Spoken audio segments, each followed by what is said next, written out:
Man finds glass in state park worth $250,000. But before we start, please make sure you subscribe if you haven't already. Hit the notification bell and smash that like button. We really appreciate your continuous support.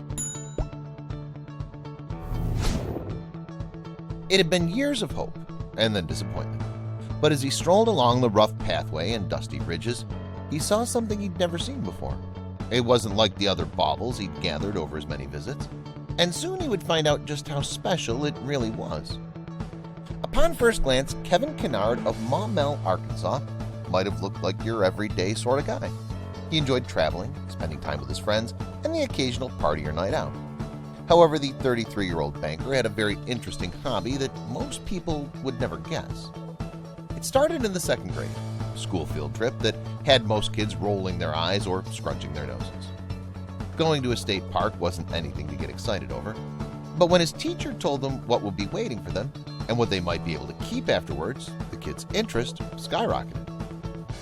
Ever since then, Kennard has made sure to go at least once a year to scratch his passionate itch. And even through the pandemic, he made sure his limited state travels included his ultimate hobby destination. So when Labor Day rolled around, he and a group of friends piled into a car. However, he had no idea that his next trip would change his life. As he breathed in the warm air laced with the scent of pine and earth, the group chose their plot and dropped their gear. But for some reason, Kennard didn't feel like going through the same motions they'd gone through for the past couple decades. It was a break in tradition that would end up making him a fortune. Instead of stooping and sifting, Kennard grabbed his bag and slowly wandered the freshly plowed rows of the meager acreage state park. His heart would skip a beat anytime he saw something out of the ordinary. There were a few glistening shards that held a sliver of promise, and since the park had a finder's keeper's policy, everything was fair game. The sun had dipped far past noon, and Kennard's back was hurting from bending down so much. Maybe he should have used the traditional search method instead of just wandering. However, out of the corner of his eye, the light caught something he had never seen before.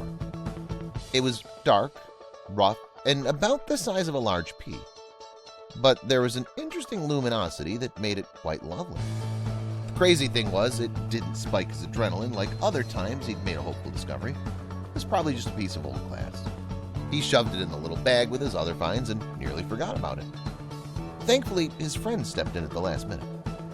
It was common practice for everyone in the park to take their hauls to the main office and have an expert inspect to see if there was anything of value. The rest of the group pushed Kennard to do the same. The inspect was free after all. He shrugged and dumped his stones onto the counter. The employee's attention went to the dark stone, and his eyes turned as huge as dinner plates. The man grabbed the stone and ran back to the office.